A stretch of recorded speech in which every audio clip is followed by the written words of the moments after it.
Today I'm getting organized. I'm making an embroidered weekly planner pinboard. When I decluttered my craft room, I found this offcut of corkboard, which is how this whole thing started.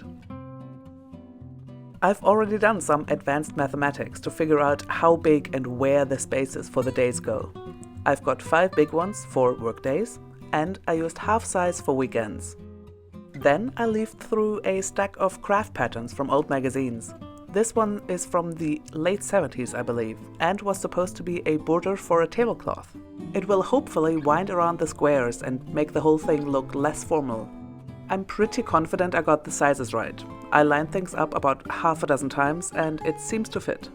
So I went ahead and chose a backing fabric, this light rose-colored cotton.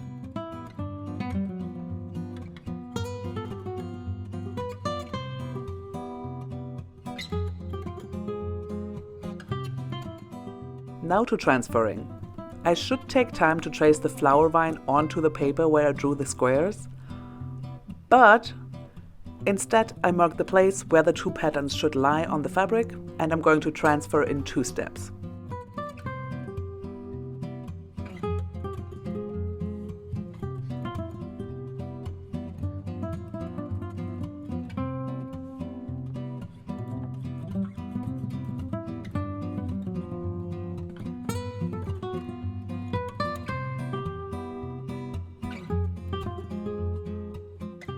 For tracing, I'm using carbon paper. You know, the kind people used to need for typewriters. My mom let me have some pages she had left over from the 80s. Well, she didn't say when they were from, but I'm pretty confident. Look at that typewriter. Magnificent.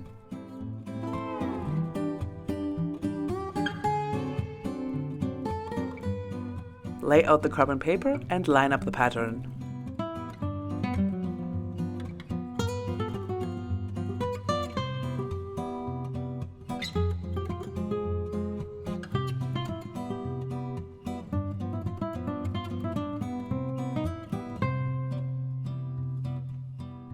To trace, I'm using the back of a watercolor brush. It's narrow enough to get a good trace, but blunt so the pattern doesn't rip and get ruined.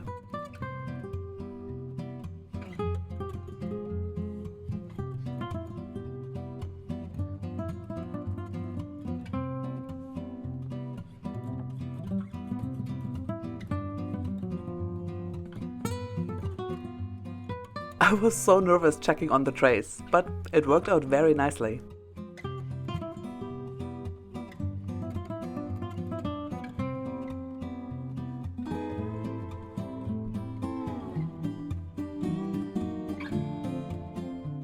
So, second layer.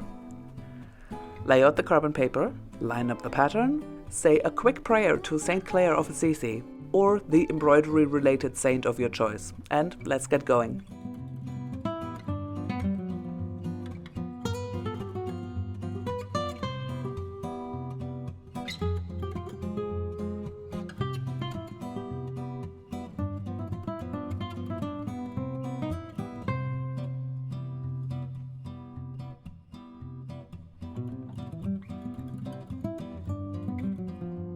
That doesn't look too bad. Some very faint traces at the start, but that's easily remedied.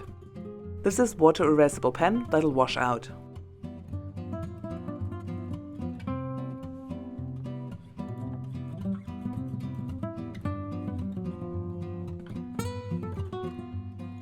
Next up, choosing threads. I'm going to make the flowers white and pink and the leaves green. I know, groundbreaking.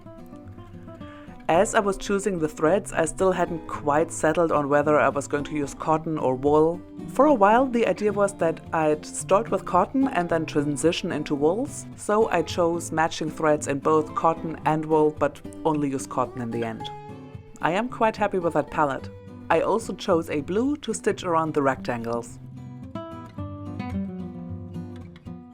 So now it's time for needles, scissors and hoops.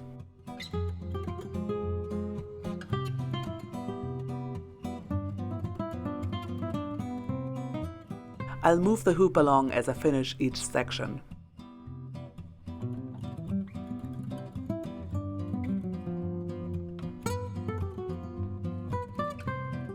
Now come hours and hours of stitching. I was thinking about how to fill the time as this footage runs. I decided to go retro. In ye olden times, when ladies met up to do needlework together, there'd be a servant reading to them. So, if you'll allow me, I'd like to read to you while we do some needlework. Why I Am a Communist by William Morris. Objections have been made to the use of the word communism to express fully developed socialism on the ground that it has been used for the community building, which played so great a part in some of the phases of utopian socialism, and is still heard from time to time nowadays. Of communism in this sense I am not writing now. It may merely be said in passing that such experiments are, of their nature, non-progressive. At their best, they are but another form of the medieval monastery, withdrawals from society of the day, really implying hopelessness of general change, which is only attainable by the development of society as it is, by the development of the consequences of its fault and anomalies, as well as of what germ of real society it contains. This point of mistaken nomenclature being cleared off, it remains to ask what real communism is, and the answer is simple. It is a state of society, the essence of which is practical equality of condition. Practical, i.e., equality as modified by the desires and capacity for enjoyment of its various members. This is its economical basis. Its ethical basis is the habitual and full recognition of man as a social being, so that it brings about the habit of making no distinction between the common welfare and the welfare of the individual. I am a communist, therefore, because first, it seems to me that mankind is not thinkable outside of society. And secondly, because there is no other basis, economical and ethical, save that above stated, on which a true society can be formed.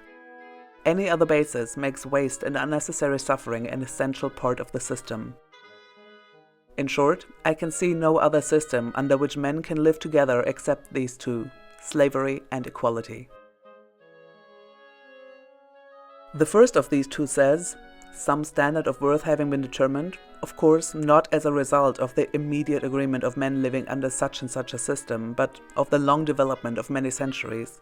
Those who have attained to that standard are the masters of those who have not so attained, and live as well as surrounding circumstances, together with quasi-equitable arrangement amongst the worthy will allow them, by using those who have not come up to the standard above mentioned. In the dealings between the worthy with the non-worthy, there is no attempt at any equitable arrangement. I was going to say no pretense, but at the present day that would not be quite true. The worthy use their advantage to the utmost, and it is a recognized assumption that the non-worthy are in a state of permanent inferiority, and their well-doing or ill-doing must be looked at from quite a different point of view from that of the worthy. For instance, at the present day, the income which would imply ruin and disgrace to a member of the worthy class would mean success and prosperity to a working man. It must be added that the standard of superiority is always an arbitrary one, and does not necessarily mean any real superiority on the side of the worthy, and that, especially in our own days, when the unworthy and disinherited class is the one class which has any real function, is, in fact, the useful class. The functions of the worthy amongst us being directed solely towards their own class, they being otherwise a burden on the whole public. Now, this theory of society has held for the most part from early historical periods till our own days, though from time to time there have been protests raised against it. The standard of worthiness has varied, but the essential assertion of the necessity of inequality has always been there. In its two earlier phases, birth and race, i.e. the belonging, really or theoretically, to a lineage of an original conquering tribe, conferred the privilege of using the labor of those not so recognized. And chattel slavery was the method of using their labor in ancient and serfdom in medieval times. In our own days, the method of exercising privilege has changed from the use of an arbitrary accident of birth to the acquirement, by any means not recognized as illegal, of an indeterminate amount of wealth, which enables its possessor to belong to the useless class. It would not be very profitable to discuss which of the three systems of inequality, to wit, chattel slavery, serfdom, or wage earning, is per se the better or the worse. It is enough to say that since the present one has come down to us in due course of development from the others, it gives us a hope of progress which could not have belonged to them. And, in fact, a new theory of society can now be put forward, not as a mere abstraction, but as a root change in social conditions, which is an actual course of realization. This theory is communism, which says, in a true society, the capacities of all men can be used for their mutual well-being. And due unwasteful use of those capacities produces wealth in the proper sense of the word, and cannot fail to produce it. This wealth, produced by the community, can only be fully used by the community. For, if some get more than they need, that portion which cannot be used must, of necessity, be wasted, and the whole community is impoverished thereby. And again further impoverished by the necessity for the producers having to work harder than they otherwise need, which in its turn brings about grievous and burdensome inequality. For all men feel unnecessary work to be slavish work. Again, though men's desires for wealth vary, yet certain needs all men have. And since we have seen that it is the community which produces wealth in a true society, to force on any class lack of these needs is to practically thrust them out of the community and constitute them a class of inferiority. And since we know they all can work usefully, on what grounds can we do this? Certainly on no grounds that they, as men, can really agree to. We must force them into submission or cajole them into it. And when force and fraud are used to keep any man in an artificial inequality, there is an end to true society. Communism, therefore, can see no reason for inequality of condition. To each one according to his needs, from each one according to his capacities, always must be its motto. And if it be challenged to answer the question, what are the needs of such and such a man? How are they to be estimated? The answer is that the habitual regard towards society as the real unit will make it impossible for any man to think of claiming more than his genuine needs. I say that it will not come into his mind that it is possible for him to advance himself by injuring someone else, while, on the other hand, it will be well understood that unless you satisfy a man's needs, you cannot make the best of his capacities. We are sometimes asked by people who do not understand either the present state of society or what communism aims at, as to how we shall get people to be doctors, learned scientists, etc., in the new condition of things. The answer is clear: by affording opportunities to those who have the capacity for doctoring, etc., the necessary cost of such opportunities being borne by the community.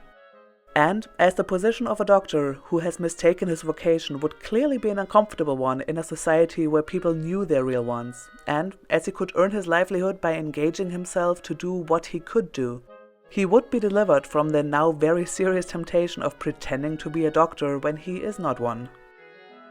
I might go through a long series of objections which ignorant persons make to the only reasonable form of society, but that is scarcely my business here. I will assert that I am a communist because, amongst other reasons, I believe that a communal society could deal with every problem with which a capitalist society has perforce to deal, but with free hands and therefore with infinitely better chances of success. I believe that a communal society would bring about a condition of things in which we should be really wealthy, because we should have all we produced, and should know what we wanted to produce. That we should have so much leisure from the production of what are called utilities, that any group of people would have the leisure to satisfy its cravings for what usually are looked on as superfluities, such as works of art, research into facts, the unspoiled beauty of nature, matters that to my mind are utilities also, being the things that make life worth living, and which, at present, nobody can have in their fullness. I believe in the final realization of the state of things, and now I come to the method by which they are to be reached. And here I feel I shall be dealing in matter about which there may be and must be diverse opinions even amongst those who are consciously trying to bring about communal conditions. In the first place, I do not, who does really, believe in catastrophical communism. That we shall go to sleep on Saturday in a capitalistic society and wake up on Monday into a communistic society is clearly an impossibility. Again, I do not believe that our end will be gained by open war, for the executive will be too strong for even an attempt at such a thing to be made, until change has gone so far that it will be too weak to dare attack the people by means of direct physical force. What we have to do first is to make socialists. That we should always have to do until the change has come. Some time ago we seemed to have nothing else to do than that and could only do it by preaching. But the times are changed. The movement towards a communal life has spread wonderfully within the last 3 or 4 years. The instinctive feeling towards socialism has, at last, touched the working classes, and they are moving towards the great change. How quickly? It is not easy for us who are in the midst of the movement to determine. But this instinct is not leading them to demand the full change directly. Rather, they are attacking those positions which must be won before we come face to face with the last citadel of capitalism, the privilege of rent, interest, and profit. Broadly speaking, they see that it is possible to wrest from their masters an improved life, better livelihood, more leisure, treatment in short, as citizens, not as machines. I say from their masters, for there is nowhere else whence it can come. Now, to show sympathy for this side of the movement and to further those who are working for it is a necessity, if we are to make socialists nowadays. For again I say, it is the form in which the workers are taking in socialism. The movement is genuine and spontaneous amongst them. And how important it is. Those know best who remember how a few years ago the movement was confined to a few persons, of education and of superior intelligence, most of whom belonged by position to the middle classes. Neither need we fear that when the working classes have gained the above-mentioned advantages, they will stop there. They will not and they cannot. For the result of the struggle will force on them the responsibilities of managing their own affairs. And mastership will wane before communal management, almost before people are aware of the change at hand. This will bring us, at last, to a period of what is now understood by the word socialism, when the means of production and the markets will be in the hands of those who use them, i.e. the operatives of various kinds, when great accumulations of wealth will be impossible, because money will have lost its privilege, when everybody will have an opportunity of well-doing offered to him. And this period of incomplete socialism will, I believe, gradually melt into true communism without any violent change. At first, men will not be absolutely equal in condition. The old habit of rewarding excellent or special rare qualities with extra money payment will go on for a while, and some men will possess more wealth than others. But, as on the one hand, they will have to work in order to possess that wealth. And, as on the other, the excess of it will procure them but a small advantage in a society tending towards equality. As in fact they begin to understand that in a community where none are poor, extra wealth beyond the real needs of a man cannot be used. We shall begin to cease estimating worth by any standard of material reward, and the position of complete equality as to a condition will be accepted without question. I do not say that gifted persons shall not try to excel, but their excellence will be displayed not at the expense of their neighbors, but for their benefit. By that time also we shall have learned the true secret of happiness, to wit, that it is brought about by the pleasurable exercise of our energies. And since opportunity will be given for everyone to do the work he is fitted for under pleasant and unburdensome conditions, there will be no drudgery to escape from, and consequently no competition to thrust one's neighbor out of his place in order to attain it. As to what may be called the business conduct of communism, it has been said often, and rightly I think, that it will concern itself with the administration of things rather than the government of men.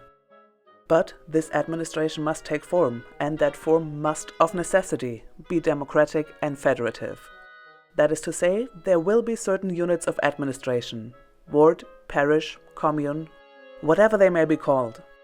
And these units all federated within certain circles, always enlarging. And in each such body, if differences of opinion arise, as they would be sure to do, there would be surely nothing for it but that they should be settled by the will of the majority. But it must be remembered that, whereas in our present state of society, in every assembly there are struggles between opposing interests for the mastery, in the assemblies of a communal society there would be no opposition of interests, but only divergencies of opinion, as to the best way of doing what we are all agreed to do, so that the minority would give way without any feeling of injury. It is a matter of course that, since everybody would share to the full in the wealth and good life won by the whole community, so everybody would share in the responsibility of carrying on the business of the community. But this business of administration, they would, as sensible people, reduce as much as possible. That they might be freer to use their lives in the pleasure of living and creating and knowing and resting. This is a brief sketch of what I'm looking forward to as a communist. To sum up, it is freedom from artificial disabilities, the development of each man's capacities for the benefit of each and all. Abolition of waste by taking care that one man does not get more than he can use and another less than he needs. Consequent condition of general well-being and fullness of life, neither idle and vacant nor overburdened with toil. All this I believe we can and shall reach directly by insisting on the claim for the communization of the means of production. And that claim will be made by the workers when they are fully convinced of its necessity. I believe further that they are growing convinced of it, and will, one day, make their claim good by using the means which the incomplete democracy of the day puts within their reach. That is, they will at last form a widespread and definite socialist party, which will, by using the vote, wrest from the present possessing classes the instruments which are now used to govern the people in the interest of the possessing classes, and will use them for effecting the change in the basis of society, which would get rid of the last of the three great oppressions of the world. This is the only road which I can see toward attainment of communism. Some time ago we, or some of us scarcely saw it, but growing hope has now pointed it out to us, and it seems to me that we are bound to use it if we are in earnest in wishing to see communism realized.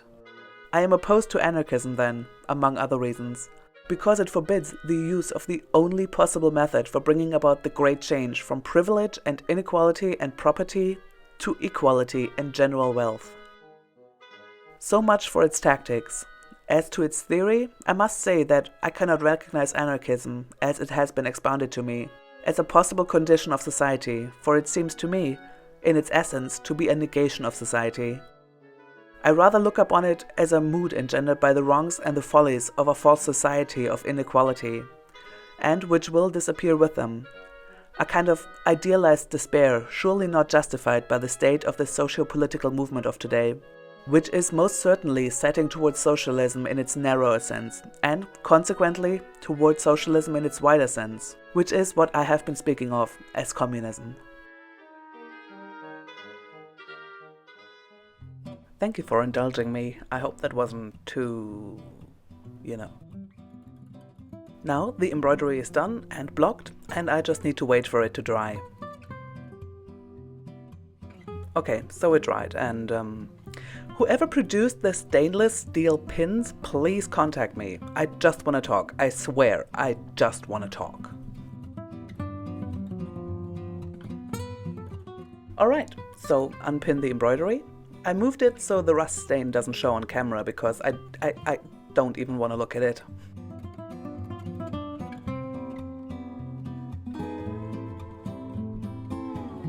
Here we go. I glued the corkboard to the backing to stabilize it.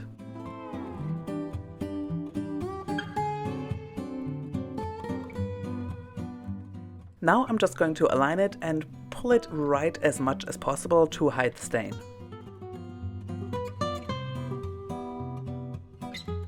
But, oh, almost forgot. I'm going to hem the fabric on 3 sides to stop them fraying during the mounting process. The 4th side is the selvage, which should hold up without hemming.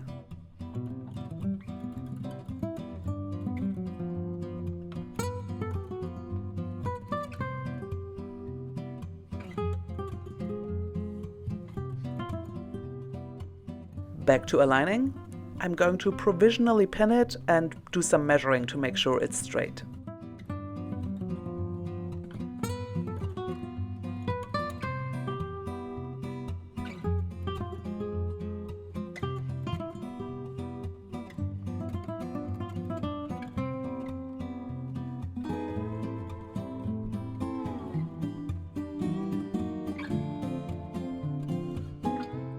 Now get out the sewing thread, needle and scissors and mount the embroidery.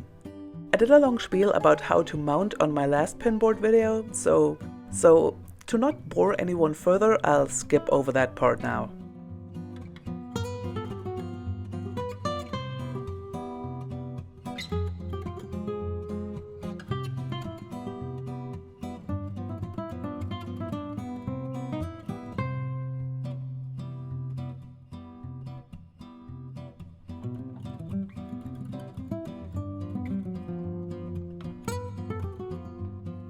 The stain is actually pretty much hidden, and the bit that shows can easily be covered. It is a pinboard after all. To hang it on the wall, I'm adding 2 thumbtacks and some string on the back.